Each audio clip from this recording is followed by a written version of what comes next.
নমস্কাৰ আপোনালোক সকলোকে পুনৰবাৰ স্বাগতম নসমাই মছজিদ বন্ধুসকল বলগতে চামক আজি সন্ধিয়াৰ 7টা গুৰুত্বপূৰ্ণ খবৰ। প্ৰথমটো খবৰ, সাৱধান ৰাজ্যবাসী, উজনি অসমৰ পাছত এইবাৰ নামনি অসমত হ'ব জলপ্ৰলয়। নামনি অসমত জটিল ৰূপ ধাৰণ কৰিব বানপানীয়ে, যিকোনো মুহূৰ্তত ভূটানে এৰি দিব পাৰে পানী। এই সন্দৰ্ভত চৰকাৰৰ তৰফৰ পৰা জাৰি কৰা হৈছে সতৰ্কবাণী। আৰু লগতে নামনি অসমৰ কেইবাখনো জিলালৈ বতৰ বিজ্ঞান কেন্দ্ৰই জাৰি কৰিছে ৰেড এলাৰ্ট। এই জিলাকেইখনত আগন্তুক কেইবাদিনলৈ হ'ব মুখলধাৰ বৰষুণ, এই কথা জনাইছে বতৰ বিজ্ঞান কেন্দ্ৰই। উজনিৰ পিছত এইবাৰ নামনিতে হ'ব জলপ্ৰলয়। নামনি অসমৰ জনতালৈ ডাঙৰ খবৰ, সাৱধান হওক নামনি অসমবাসী। ৰাজ্যত অব্যাহত আছে মুখলধাৰ বৰষুণ আৰু তাৰ মাজতে আগজাননী আহিছে নামনি অসমত জটিল ৰূপ ল'ব পাৰে বানপানীয়ে। যিকোনো মুহূৰ্তত বানত বুৰিব পাৰে ৰাজ্যৰ কেইবাখনো জিলা। এই সন্দৰ্ভত চৰকাৰৰ তৰফৰ পৰা জাৰি কৰা হৈছে সতৰ্কবাণী। যিকোনো মুহূৰ্তত ভূটানে এৰি দিব পাৰে পানী। আৰু নামনি অসমৰ কেইবাখনো জিলালৈ বতৰ বিজ্ঞান কেন্দ্ৰই জাৰি কৰিছে ৰেড এলাৰ্ট। কোকৰাঝাৰ, চিৰাং, গোৱালপাৰা, বৰপেটা, বাক্সাত জাৰি কৰা হৈছে ৰেড এলাৰ্ট। লগতে বৰপেটা ধুবুৰীবাসী ৰাইজৰ বাবেও সতৰ্কবাণী জাৰি কৰিছে চৰকাৰে। আৰু বাক্সা, চিৰাং, নলবাৰীতো জলপ্ৰলয়ৰ আশংকা প্ৰকাশ কৰা হৈছে। উল্লেখযোগ্য যে উজনি অসম আৰু উত্তৰ অসমত ইতিমধ্যে বানপানীয়ে লৈছে কাল ৰূপ আৰু তাৰ মাজতে এইবাৰ নামনি অসমত জলপ্ৰলয়ৰ আশংকা প্ৰকাশ কৰিছে অসম চৰকাৰে। পৰৱৰ্তী খবৰ, ৰিচাৰ্জৰ মূল্য বৃদ্ধি কৰি এইবাৰ বিপদত পৰিছে জিঅ', এয়াৰটেল, ভোডাফোন আইডিয়াৰ দৰে ব্যক্তিগত খণ্ডৰ টেলিকম সংস্থা। জিঅ', এয়াৰটেল, ভোডাফোন আইডিয়াক বাদ দি এইবাৰ বিএছএনএললৈ ঢাপলি মেলিছে গ্ৰাহকসকল। জিঅ' আৰু এয়াৰটেলে লোৱা সিদ্ধান্তই হ'ল সঞ্জীৱনী, পুনৰ ঠনধৰি উঠিছে বিএছএনএল। জিঅ', এয়াৰটেল আৰু VIৰ দৰে ব্যক্তিগত টেলিকম কোম্পানীয়ে শেহতীয়াকৈ ৰিচাৰ্জৰ নিৰিখ বৃদ্ধি কৰাৰ সিদ্ধান্ত লৈছে। এনে সময়তে পুনৰ জনপ্ৰিয়তা আৰু গ্ৰহণযোগ্যতা বৃদ্ধি পাইছে চৰকাৰী টেলিকম কোম্পানী বিএছএনএলৰ। ব্যক্তিগত টেলিকম কোম্পানীসমূহৰ দৌৰত বহু যোজন পিছ পৰি ৰৈ যোৱা বিএছএনএলে পুনৰ দুৰন্ত গতিৰে আৰম্ভ কৰিছে যাত্ৰা। ব্যক্তিগত টেলিকম প্ৰতিষ্ঠানসমূহৰ মাধমাৰ সহ্য কৰিব নোৱাৰি বিএছএনএলৰ দিশে ধাৱমান হৈছে গ্ৰাহকসকল। বিগত প্ৰায় দুসপ্তাহত বিএছএনএলৰ গ্ৰাহক কেইবা লাখ বৃদ্ধি পাইছে। কেৱল পাঞ্জাৱতে বৃদ্ধি পাইছে 8 লাখৰো অধিক গ্ৰাহক। এইখিনিতে উল্লেখ কৰা প্ৰয়োজন যে জিঅ', এয়াৰটেল আৰু VIয়ে 10ৰ পৰা 27% পৰ্যন্ত ৰিচাৰ্জৰ নিৰিখ বৃদ্ধি কৰিছে, যাৰ ফলত অসন্তুষ্ট হৈছে গ্ৰাহকসকল। জিঅ'য়ে প্ৰায় 2.5 বছৰ আৰু এয়াৰটেল VIয়ে 1.5 বছৰৰ মূৰত বৃদ্ধি কৰিছে ৰিচাৰ্জৰ নিৰিখ। ইয়াৰ বিপৰীতে পূৰ্বৰ নিৰিখতে সেৱা দি আছে বিএছএনএলে। গ্ৰাহকৰ এই সঁহাৰি দেখি বিএছএনএলে শেহতীয়াকৈ দেশত নতুনকৈ স্থাপন কৰিছে 10,000টা টাৱাৰ। এই 10,000টা টাৱাৰত অচিৰেই 4G সেৱা আৰম্ভ কৰিব এই প্ৰতিষ্ঠানটোৱে। বিএছএনএলৰ এই 4G সেৱা লাভ কৰিবলৈ আগতীয়াকৈ আগ্ৰহী হৈছে দেশৰ লক্ষ লক্ষ লোক। এই লোকসকলৰ ভিতৰত হাৰিয়ানা, পাঞ্জাৱ আৰু হিমাচল প্ৰদেশৰ লোকেই সৰ্বাধিক। মুঠৰ ওপৰত এতিয়া দেশৰ টেলিকম উদ্যোগত পুনৰ এবাৰ গ্ৰহণযোগ্যতা বৃদ্ধি পাইছে বিএছএনএলৰ। এক সূত্ৰৰ খবৰ অনুসৰি গ্ৰাহকৰ এনে সঁহাৰি থাকিলে অচিৰেই 4G সকলো টাৱাৰত সংযুক্ত কৰা হ'ব 5G সেৱা। পৰৱৰ্তী খবৰ, ৰাজ্যত পুনৰ এনকাউণ্টাৰ। এইবাৰ অবৈধ গোমাংসৰ দোকানীক লক্ষ্য কৰি অসম আৰক্ষীৰ গুলীচালনা। ডবকাত অবৈধ গোমাংসৰ দোকানীলৈ অসম আৰক্ষীৰ গুলী নিক্ষেপ। আৰু এই ঘটনাত গুলীবিদ্ধ হৈছে গোমাংসৰ দোকানী জাকিৰ হুছেইন। চোকা অস্ত্ৰৰে আক্ৰমণ কৰিবলৈ লওঁতেই আৰক্ষীয়ে চলায় গুলী।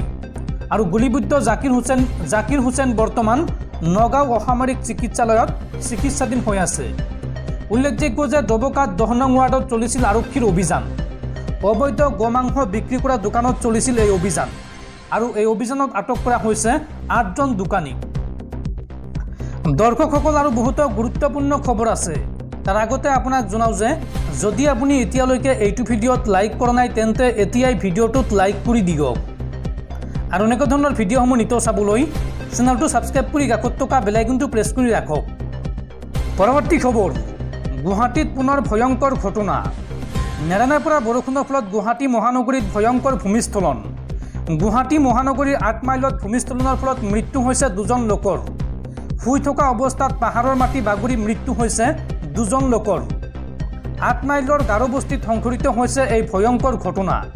ঘটনাস্থলীত ইতিমধ্যে উপস্থিত হৈছে উদ্ধাৰকাৰী দল। পৰৱৰ্তী খবৰ, ব্ৰিটেইনত অনুষ্ঠিত হৈছিল সাধাৰণ নিৰ্বাচন আৰু ব্ৰিটেইনৰ সাধাৰণ নিৰ্বাচনত পৰাজয়ৰ সন্মুখীন হৈছে ঋষি সুনাকৰ দল কনজাৰভেটিভ পাৰ্টি আৰু এতিয়া ব্ৰিটেইনৰ পৰৱৰ্তী প্ৰধানমন্ত্ৰী হ'ব কেইৰ ষ্টাৰমাৰ। ইতিহাস ৰচনা কৰি ভাৰতীয় মূলৰ ঋষি সুনাকে প্ৰথমবাৰৰ বাবে এগৰাকী ভাৰতীয় হিচাপে ব্ৰিটেইনৰ প্ৰধানমন্ত্ৰীৰ আসনত অধিষ্ঠিত হৈছিল। পাছে সেই আসন এতিয়া ঋষি সুনাকৰ হাতৰ পৰা গুচি যাব। এইবাৰ নতুন প্ৰধানমন্ত্ৰী হ'বলৈ গৈ আছে কেইৰ ষ্টাৰমাৰ। ভাৰতীয় মূলৰ পাছত এইবাৰ ব্ৰিটেইনৰে লোক হ'ব প্ৰধানমন্ত্ৰী। ব্ৰিটেইনৰ সাধাৰণ নিৰ্বাচনৰ ফলাফল প্ৰায় স্পষ্ট। ব্ৰিটেইনৰ নতুন প্ৰধানমন্ত্ৰী হ'বলৈ গৈ আছে লেবাৰ পাৰ্টিৰ কেইৰ ষ্টাৰমাৰ। ষ্টাৰমাৰ সুনাকৰ কনজাৰভেটিভ পাৰ্টিতকৈ বহু আগবাঢ়ি আছে আৰু জয়ৰ বাবে সংখ্যাগৰিষ্ঠতাৰ সীমাৰ বহু ওপৰলৈ গৈছে। মতামত আৰু এক্সিট পল দুয়োটাতে লেবাৰ পাৰ্টিয়ে ঐতিহাসিক জয় কৰিব বুলি ভৱিষ্যতবাণী কৰা হৈছিল, যিটো এতিয়া শুদ্ধ বুলি প্ৰমাণিত হৈছে আৰু ইয়াৰ লগে লগে ঋষি সুনাকৰ কনজাৰভেটিভ পাৰ্টিৰ 14 বছৰীয়া শাসনৰ অন্ত পৰিল ব্ৰিটেইনত। পৰৱৰ্তী খবৰ, ৰাজ্যত বৰ্তমান ভয়ংকৰ বানপানী। ৰাজ্যৰ বিভিন্ন ঠাইত মথাউৰি ভাঙি ৰাজ্যজুৰি জলপ্ৰলয়ৰ সৃষ্টি কৰিছে আৰু ভঙা মথাউৰি সন্দৰ্ভত এবাৰ ডাঙৰ মন্তব্য কৰিছে ৰাজ্যৰ মুখ্যমন্ত্ৰী হিমন্ত বিশ্ব শৰ্মাই। হিমন্ত বিশ্ব শৰ্মাই মন্তব্য কৰি কয় যে ভাঙি থকা মথাউৰিবোৰ আমি নিৰ্মাণ কৰা নহয়, কংগ্ৰেছৰ দিনতে এই মথাউৰিবোৰ নিৰ্মাণ কৰা হৈছিল। সাংবাদিকৰ প্ৰশ্নৰ উত্তৰত এই মন্তব্য মুখ্যমন্ত্ৰী হিমন্ত বিশ্ব শৰ্মাৰ। পৰৱৰ্তী খবৰ, সাৱধান দেশবাসী। দেশত এইবাৰ ধৰা পৰিছে মগজু খোৱা এমিবা। কেৰালাৰ পুখুৰীত গা ধুই মৃত্যু হৈছে এটি 14 বছৰীয়া কিশোৰৰ আৰু কিশোৰগৰাকীৰ মৃত্যুৰ কাৰণ মগজুত এমিবাৰ সংক্ৰমণ। কেৰালাত পুখুৰীত গা ধুই মৃত্যু হয় এটি 14 বছৰীয়া কিশোৰৰ। এই ঘটনাৰ কাৰণ মূৰত এমিবাৰ সংক্ৰমণ বুলি জানিব পৰা গৈছে। কেৰালাৰ এই ঘটনাই চাঞ্চল্য বিয়পাইছে, কিন্তু এয়া প্ৰথম নহয়। ইয়াৰ পূৰ্বে কেৰালাত এনে এমিবাৰ সংক্ৰমণ দেখা গৈছে। ইয়াৰ বাবে কমেও 6জন লোকৰ মৃত্যু হয়। স্থানীয় সূত্ৰৰ পৰা জানিব পৰা মতে কিশোৰজন কিছু সময়ৰ পাছত পুখুৰীত গা ধুই ওপৰলৈ আহিছিল আৰু ইয়াৰ পাছত তেওঁ অজ্ঞান হৈ পৰে। লগে লগে কিশোৰজনক চিকিৎসালয়ত ভৰ্তি কৰোৱা হয় যদিও চিকিৎসকে মৃত ঘোষণা কৰে। চিকিৎসালয়ৰ সূত্ৰ অনুসৰি কিশোৰগৰাকীৰ মৃত্যু হয় এমিবিক মেনজ এনচেফ্লাইটিছ সংক্ৰমণত। পুলৰ পানীৰ পৰা এমিবাই মূৰত সোমাই তাৰ মগজুৰ এটা অংশ খাই পেলালে। এই এমিবা সাধাৰণতে প্ৰদূষিত পানীত পোৱা যায়। দেশৰ কেইবাখনো নদী আৰু পুখুৰীত এইবিধ এমিবা পোৱা গৈছে।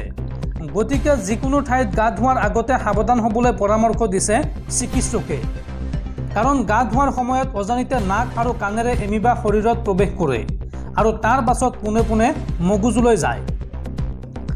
বিশেষজ্ঞসকলে কয় যে এমিবা থাৰ্মোফিলিক। এই জন্তুটোক গৰম পানীত ঘূৰি ফুৰা দেখা যায়। এই এমিবা 113 ডিগ্ৰী ফৰেনহাইট অৰ্থাৎ 45 ডিগ্ৰী চেলচিয়াছ উষ্ণতাত ফুলি উঠে। সেইবাবে গৰম পানীৰ হ্ৰদ বা গৰম পানীৰ উৎসত ইহঁতক বেছিকৈ দেখা যায়। কেৱল ভাৰততে নহয়, আমেৰিকাতো এমিবা সংক্ৰমণৰ ঘটনা চৰ্চালৈ আহিছে। স্বাস্থ্য বিশেষজ্ঞসকলে কয় যে ইয়াৰ বৈজ্ঞানিক নাম হৈছে নাগলেৰিয়া ফুলেৰি। এমিবা এবিধ এককোষী জীৱ। খালী চকুৰে এই জীৱটোক দেখা পোৱা নাযায়, কিন্তু চিকিৎসকে কয় যে পানীৰ পৰা মগজুৰ এই সংক্ৰমণ অত্যন্ত বিৰল। পৰৱৰ্তী খবৰ, মোদীৰ স্বদেশী প্ৰযুক্তিৰ আত্মসমৰ্পণ। টুইটাৰক প্ৰত্যাহ্বান জনাবলৈ কৈ বন্ধ হৈ গ'ল ভাৰতীয় এপ কু। মাত্ৰ 2 বছৰমান আগতে তেওঁলোকে ঘোষণা কৰিছিল যে ই টুইটাৰৰ বিকল্প হ'ব আৰু 2 বছৰৰ ভিতৰতে এতিয়া তলা লগাবলৈ আগবাঢ়িছে ভাৰতীয় ছ'চিয়েল মিডিয়া প্লেটফৰ্ম কু। কুৰ প্ৰতিষ্ঠাপক অপৰমেয় ৰাধাকৃষ্ণ আৰু মায়ংক বিদাবাটকাই কয় যে অংশীদাৰিত্বৰ সমস্যা। কাৰিকৰী ত্ৰুটি আৰু ধনৰ অভাৱত অৱহেলাত কু বন্ধ কৰিবলগীয়া হৈছে। কুৰ যাত্ৰা আৰম্ভ হৈছিল 2019 চনৰ পৰা। ভাৰতৰ টেক কেপিটেল বাংগালুৰুত মুখ্য কাৰ্যালয় কুৰ।